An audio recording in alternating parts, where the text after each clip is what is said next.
नवी मुंबई महानगरपालिकेने 25 फेब्रुवारीला खोपोली इथल्या इमॅजिका वर्ल्ड या ठिकाणी 2017चा शासन निर्णयाला बगल देऊन सहल आयोजित केली होती। त्यात एक 13 वर्षीय आयुष सिंगचा मृत्यू झाला। या संदर्भात महानगरपालिकेला आम्ही जाब विचारलाच आहे आणि आज इमॅजिका वर्ल्डला नवी मुंबई आणि रायगड मनसे मिळून आपण एक निवेदन दिलेलं आहे।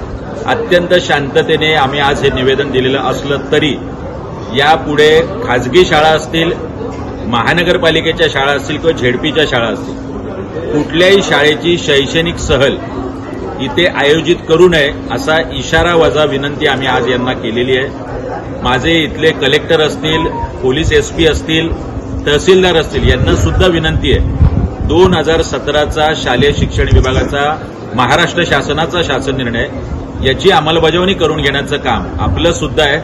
आम्ही सुद्धा आपल्याला पत्र देणार आहोत, पण याच्या मृत्यूला सर्वस्वी महानगरपालिका आणि इमॅजिका वर्ल्ड हेच जबाबदार आहे। यापुढे जर कुठली शैक्षणिक सहल आली तर इमॅजिका वर्ल्डला मनसे स्टाईल दणका दिल्याशिवाय महाराष्ट्र नवनिर्माण सेना स्वस्थ बसणार नाही एवढा सुद्धा इशारा निश्चित देतो।